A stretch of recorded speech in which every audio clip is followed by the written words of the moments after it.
Hi there, I am Jen Hurst. I am a sober coach in Minnesota, and I am coming up on 11 years of sobriety, and so much has changed in these past 11 years. I started drinking really to become someone else because who I thought I was wasn't enough. And in the later year of my drinking, I remember waking up every single morning with crippling anxiety, shame, and regret, and really shaky hands where I couldn't even write my name. And I would do anything just to feel better. But I didn't know how to get off that roller coaster of what was it going to take to stop until I really felt myself. And I didn't really know how many days I had left. And it was many things along the way that made that click happen in detox almost 11 years ago. And I think I had suffered enough and I had chose to live. And I just kept doing the next right thing. I kept telling myself, as long as you don't drink, you can't make this any worse. And I gave up the outcome. And it's slowly, I began to rebuild my life. I began to reclaim my life. And within a couple months, I got a job at a local printing shop. Within a few months, I learned out I was pregnant. Within 5 months, I got a promotion in my field. And then in 2017, 4 years into my sobriety, I came out of the sober closet, and that completely changed my life. Until in 2021, I started coaching other women on how to get sober, and not only get sober, but stay sober. It is hands down the best decision I've ever made. And I get to wake up now with a clear mind, no brain fog, less anxiety. I get to choose what time I wake up. I choose to wake up early because I get to do that.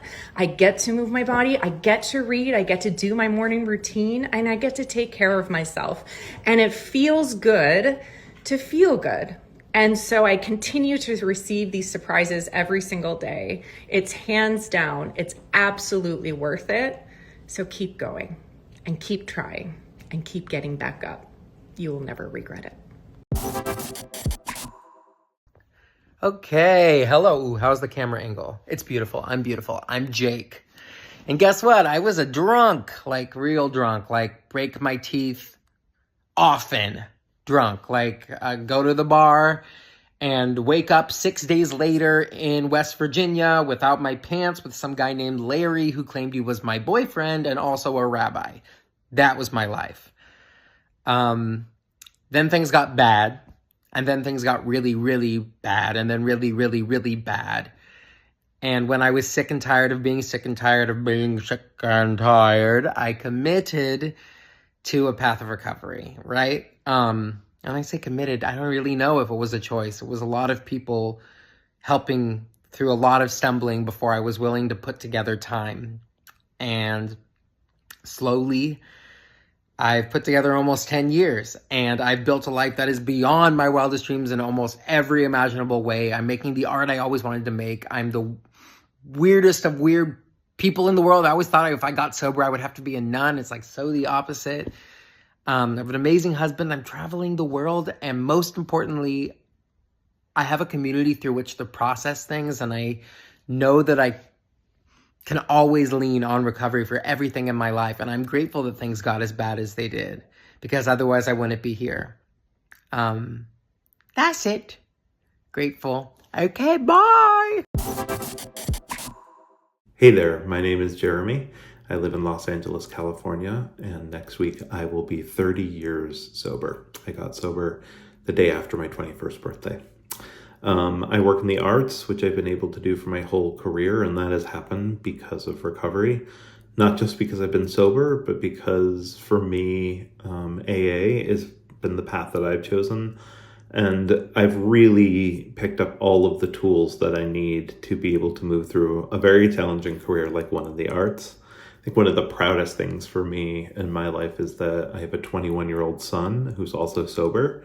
And I also raised him sober. So when it came time for him to need those tools of AA, he's really reached out, and now he works at a treatment center and has moved into a career in addiction counseling. So that's super exciting.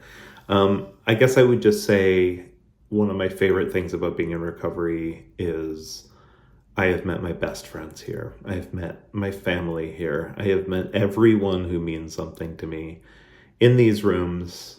And that's because we laugh a lot. We laugh at inappropriate things. We laugh at ridiculous things. and we keep coming back. I hope it works for you too.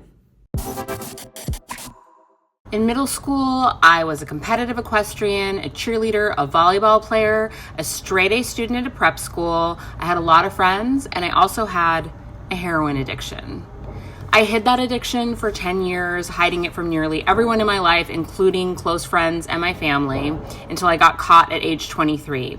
That's when I went to rehab for the first time, but it didn't end there. I spent the next 5+ years in a constant state of relapse. At 28, I was pregnant, still struggling with heroin addiction, and I found a doctor who was willing to detox me using a medication called buprenorphine, but I had no faith that I'd be able to stay stopped. The day that my son was born, I had a lightning bolt moment. I had been ambivalent at best about being a mother, but when the nurse put him in my arms, one singular thought coursed through me. I love you more than I hate myself. And I knew that I would never use again. I knew that I would do whatever it took to stay stopped. Of course, it's not that simple. I had financial privilege. I had access to good mental and physical health care. And I spent years in talk therapy, cognitive behavioral therapy, accessing psychiatric medication, and addressing childhood trauma. My name is Erin Carr, and I have 21 years of recovery, something I never thought was possible. But what I always tell people is that as long as you are alive, there is hope. My sobriety date is September 2nd, 2017, and I can assure you I did not get sober at 23 years old because I was having such a great time. I remember in early sobriety, I was so afraid of drinking that I had this Listerine bottle that I was actively pouring down the drain because I didn't trust myself enough to not drink that. And that feeling of powerlessness is something I had never been able to imagine. I still to this day have not felt fear like that. Luckily, it made me desperate enough to listen to other people and other people's stories and suggestions. And today I live a life as a result of that help that I was willing to receive. I live a life beyond my wildest dreams. I can say I have partied harder in sobriety. I have sang more karaoke. I have danced more in sobriety than I ever did while I was drinking. So if you're new to this way of life and you don't ever think you're going to have fun again, take it from me. I thought that too, and you absolutely will.